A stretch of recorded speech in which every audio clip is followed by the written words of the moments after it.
திருவள்ளுவரின் வழியில் வாழ்ந்து வாழ்வின் உன்னத நிலையினை அடைய திருக்குறளோடு நாம் என்னும் இந்த நிகழ்விலே இணைந்திருக்கின்ற உங்கள் அனைவருக்கும் முதற்கண் வணக்கம். குறள் எண் 1061, அதிகாரம் இரவச்சம். ஏழை வழிப்போக்கன் ஒருவர் பசி மயக்கத்தில் சாலையில் நடந்து சென்று கொண்டிருந்தார். நண்பகல் வேளையில் மேற்கொண்டு நடக்க முடியாமல் மயங்கி சாலையோரம் ஒரு இடத்தில் விழுந்து விட்டார். அவர் மயங்கி விழுந்த இடத்திற்கு அருகில் ஒரு பெரிய ஆலமரம் இருந்தது.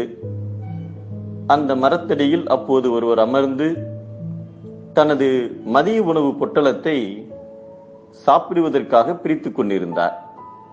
வழிப்போக்கன் கீழே மயங்கி விழுந்ததை பார்த்ததும் அவர் பதறிப்போய் அவரிடம் ஓடி வந்தார். அவரை தொட்டு தூக்கி விசாரித்தார். அவர் அரை மயக்கத்தில் பசி என்று சைகை காட்டினார். உடனே அவரை கைத்தாங்கலாக மரத்தடிக்கு அழைத்துச் சென்று உட்கார வைத்தார். தனக்காக கொண்டு வந்த உணவை அவருக்கு கொடுத்து சாப்பிடச் சொன்னார். அவரும் அதை வாங்கி சாப்பிட்டு முடித்தார். சாப்பிட்டு முடித்ததும் தன்னிடம் இருந்த தண்ணீரையும் கொடுத்தார். ஆனால் அந்த வழிப்போக்கன் அவர் கொடுத்த தண்ணீரை வாங்காமல், ஐயா, நீங்கள் எனக்கு பசியாக இருந்தபோது உங்களுக்கென்று வைத்திருந்த உணவை எனக்கு கொடுத்து பசியை போக்கினீர்கள். உங்களுடைய உயர்ந்த உள்ளத்திற்கு என்னுடைய நன்றியை தெரிவித்துக் கொள்கிறேன். ஆனால் இப்போது தண்ணீரையும் தர முன்வந்துள்ளீர்கள். அந்த தண்ணீர் எனக்கு வேண்டாம் என்று மறுத்தார். ஏன் என்று ஆத்திரத்துடன் கேட்டார் உணவை தந்தவர். அதற்கு அந்த வழிப்போக்கன், ஐயா, கோபித்துக் கொள்ளாதீர்கள். நான் பசியால் மயக்கத்தில் இருந்தபோது உங்களுடைய உணவை எனக்கு கொடுத்ததே நீங்கள் எனக்கு செய்த மிகப்பெரிய தர்மம். அந்த உணவை உண்ட பின்பு எனக்கு மயக்கம் தெளிந்து நடக்கும் சக்தியை பெற்றுவிட்டேன்.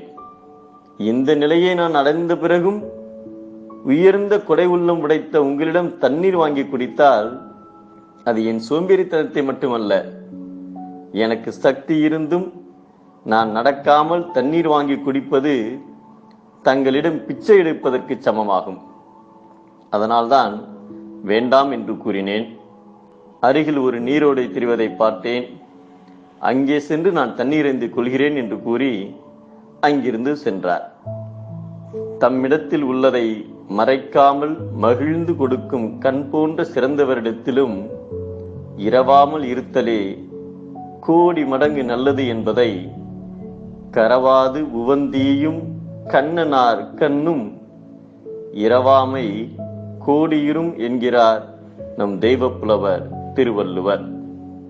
பிச்சை எடுத்தல் இழிவு, உழைத்து வாழ்தல் உயர்வு.